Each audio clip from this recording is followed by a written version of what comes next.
story behind the headlines. Every Sunday evening at this time, the National Broadcasting Company, in cooperation with the American Historical Association, presents Caesar Searchinger in his analysis of the news. In this analysis, Mr. Searchinger draws upon research material especially prepared for these programs by eminent historians. And now, here's Caesar Searchinger. Good evening, everybody. 3 American offensive actions have highlighted the news of the week. First, the landing of the Marines on Iwo Island, only 750 miles south of Tokyo.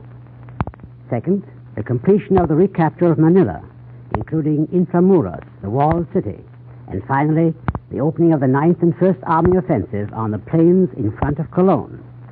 This, of course, is part of an all-out Allied campaign designed, in General Eisenhower's words, to destroy the German forces west of the Rhine. In this new offensive in the West, the Allies have returned to the task they had to break off in December, when Field Marshal von Rundstedt launched his Battle of the Bulge. Today, we have not only recovered the lost ground, but we are far better off in manpower and supplies. Germans say we have 600,000 men in the field. On Friday morning, Eisenhower struck with terrific force across the Ruhr River after an artillery and air bombardment beating anything yet seen on this front. The action has been compared with a landing on the Normandy beaches because it began with an amphibious operation across the swollen and angry Ruhr, carried out in thousands of small plywood boats. Closely following these masses of floating infantry were American engineers bridging the river under fire. A deep bridgehead was quickly established east of the river on a front of over 20 miles. The Ruhr River, really pronounced Ruhr, but not to be confused with the Ruhr which is east of the Rhine. Well, the Ruhr was an essential part of the Siegfried defenses. The Nazis had deliberately flooded its banks by blowing up some of the regulating dams.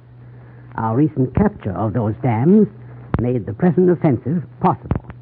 Equally necessary, however, was the action of the Canadian First Army, which secured the Allies' northern flank. Crossing the flooded plain between the Maas and Rhine rivers, near their northern bends, they captured the towns of Cleves and Goch, punching a hole in the Siegfried line. Moving southward, they are now threatening the German right flank in front of the Rhine and the Westphalian plain. At the same time, the Germans' left flank is being menaced by the American Third Army on the River Saar. And in the center, our troops are now fanning out on the plain of Cologne, with the great city itself only from 15 to 20 miles away. The towns of Düren, Jülich, and Linnich are in our hands, including the walled and moated citadel and castle of Jülich. This medieval stronghold had withstood long air and artillery bombardment and had to be taken by direct assault. For 5 centuries, it was the seat of the Dukes of Jülich and Cleves, the house which furnished Henry VIII with his 4th wife, Anne of Cleves. Düren, whose capture we completed today, is an important manufacturing town of 40,000 or more. Now, although Cologne is only 19 miles beyond Düren, it will not be easy to take, for the intervening area abounds in natural and man-made obstacles, forests, hills, towns, and fortifications, especially along the little river Erft. Behind the Erft are the Ville Hills, shielding Cologne and the Rhine. The valley of the Erft, by the way, which we are now approaching, is the place where the rich Cologne patricians and business tycoons have their country estates. It's a lovely and balmy spot, and no doubt there were patrician villas there even when Cologne was an outpost of ancient Rome.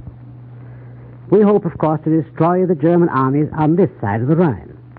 But General Eisenhower's statement does not rule out the necessity of having to force a crossing of the Rhine and meeting the Russian armies in the center of the Reich.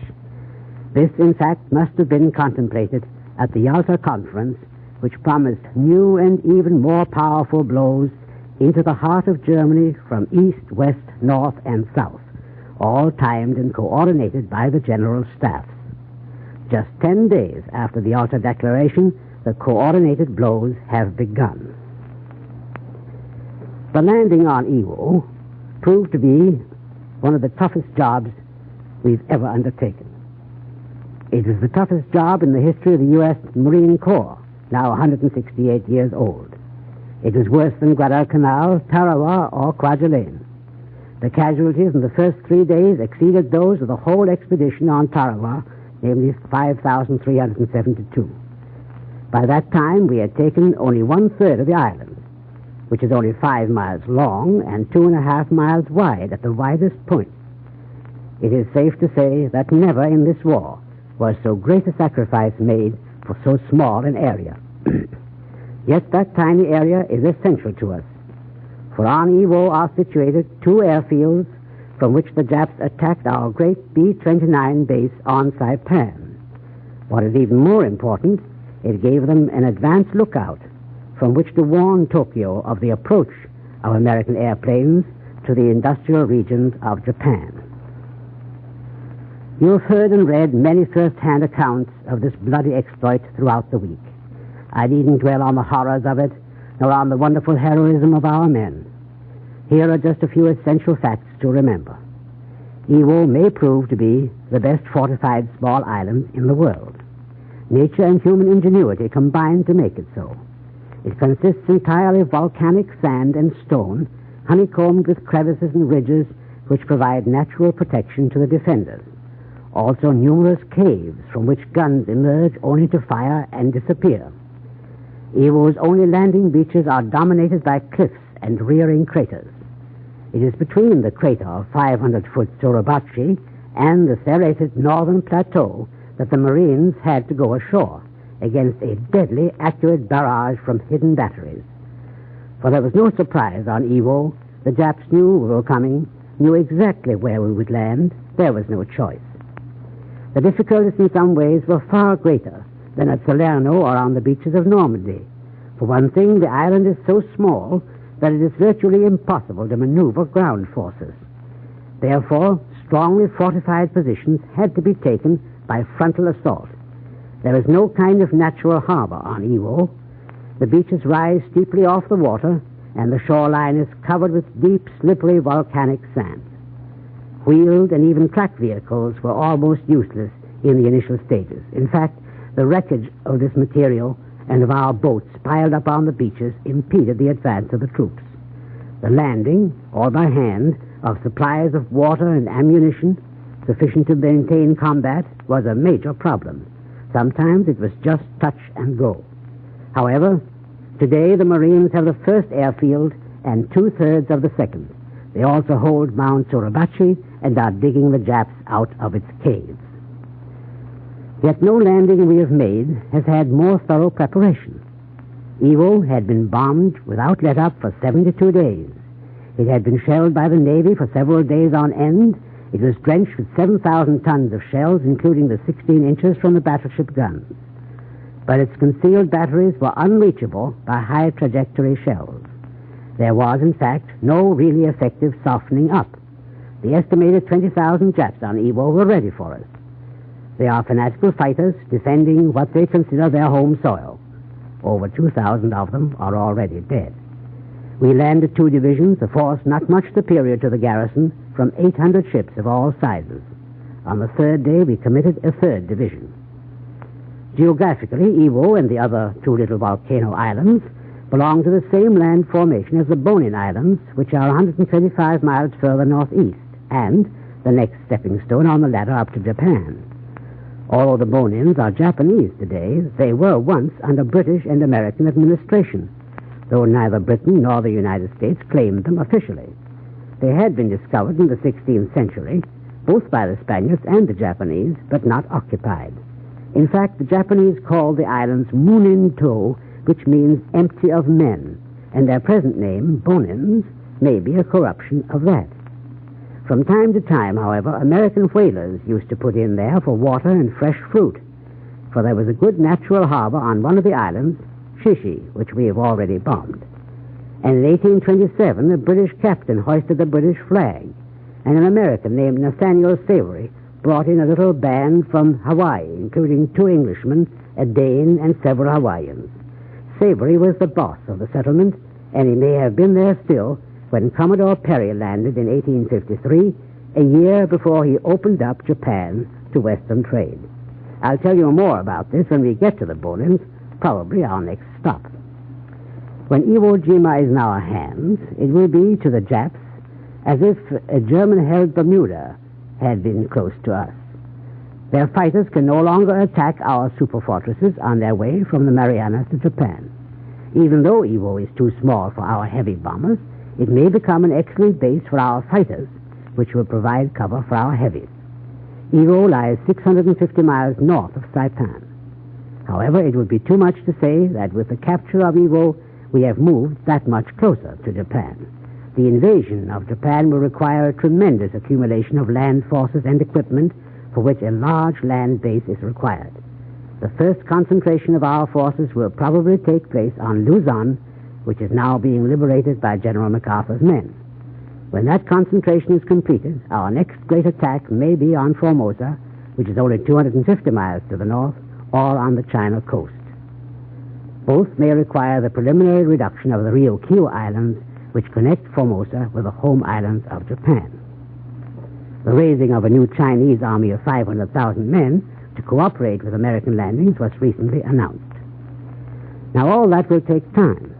In the interim, we shall constantly tighten the blockade of Japan.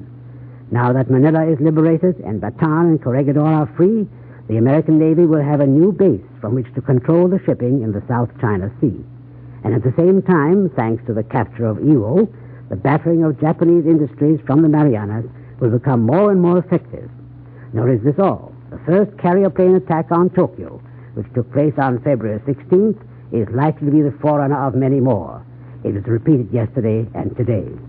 Standing 300 miles offshore for 2 days, the American Navy destroyed or damaged a total of over 600 Jap planes at a cost of only 49 to us. The fact that the Japanese fleet was unable to interpose itself between us and the homeland is a fair indication of its present condition. Various estimates have been made as to the remaining strength of that Navy. None are wholly reliable.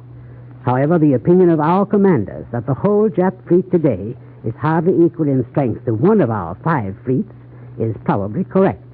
That does not mean that the Japanese war is anywhere near its end. It means only that the Japanese Navy has been defeated and the Japanese Army must be next. In connection with this, it's important to record that on the so-called Forgotten Front in Burma, the British have achieved an important success, the crossing of the Irrawaddy River and the extension of their bridgehead south of Mandalay. They have achieved their success by dint of close cooperation with air forces. Hurricane fighters armed with bombs, machine guns, rockets, and cannon have been doing a regular taxi service at the call of the ground commanders. The original crossing of the river was made by some of the toughest fighters and swimmers in the 39th British Army Corps.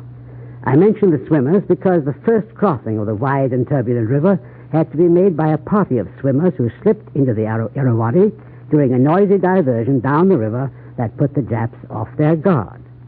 The capture of Mandalay may not be far off.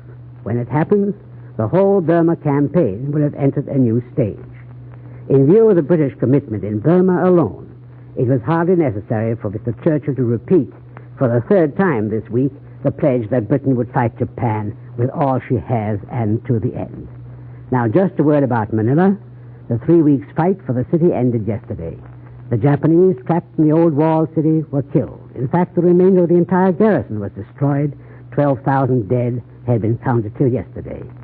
The disproportionate Japanese losses in the whole Luzon campaign, according to MacArthur, means that the whole archipelago will soon be clear of the enemy. We shall then be ready for the next chapter, the build-up of land forces against Japan. Good night. NBC has presented another story behind the headlines with Caesar Searchinger, heard over most of these stations every Sunday evening in cooperation with the American Historical Association. This is the National Broadcasting Company.